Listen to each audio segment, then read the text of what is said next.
देखिए, पूरे देश के लिए प्रधानमंत्री जी एक चेहरा हैं और उनकी लोकप्रियता है, तो ये स्वाभाविक है।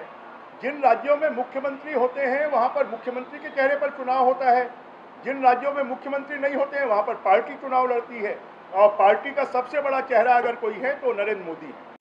वो स्वाभाविक चेहरे थे क्योंकि वो मुख्यमंत्री थे, और इस समय क्योंकि कोई मुख्यमंत्री नहीं है, इसलिए भारतीय जनता पार्टी लगातार, नितिन नवीन जी ने भी इस बात को कहा है, पुरंदेश्वरी जी ने भी कहा है कि भारतीय जनता पार्टी अब भारतीय जनता पार्टी के चेहरे पर चुनाव लड़ेगी, किसी व्यक्ति के चेहरे पर चुनाव नहीं लड़ेगी। रमन सिंह क्या कहे?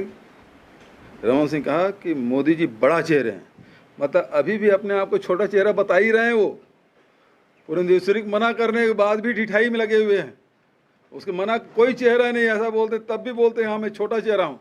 अब वो कहते हैं कि मोदी जी बड़ा चेहरा है, इसका मतलब ये है कि वो छोटा चेहरा बना ही रहना चाहते हैं। यहाँ पर स्थानीय मजबूत नेता होना आवश्यक है।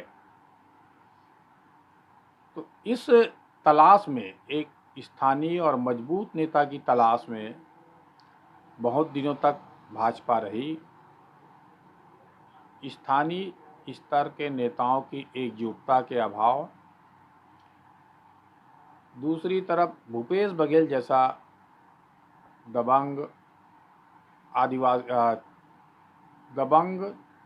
पिछड़ा वर्ग का चेहरा सक्रिय और जुझारू है, उनके मुकाबले के लिए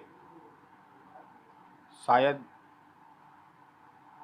जिस तरह से खोज पार्टी की चल रही थी वो शायद पूरी ना होने के बाद उनका यह निर्णय आया है कि छत्तीसगढ़ में भूपेश बघेल वर्सेस नरेंद्र मोदी चुनाव होगा।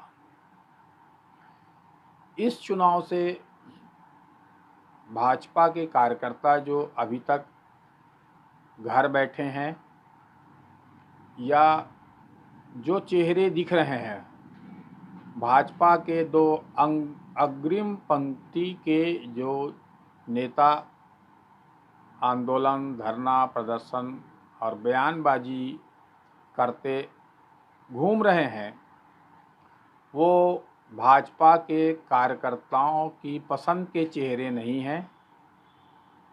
शायद इसीलिए भाजपा कार्यकर्ता अभी भी मन से घर से नहीं निकला है पार्टी को जिताने के लिए। पार्टी जिताने के लिए इसीलिए नरेंद्र मोदी के चेहरे को सामने लाया गया है।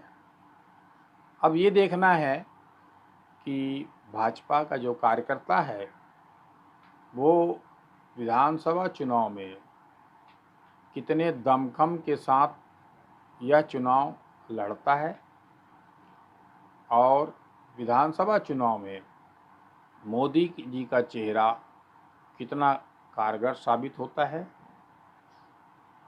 दूसरी तरफ जो कांग्रेस में एक तरह से भूपेश बघेल ही चेहरे होंगे ये तय हो गया है।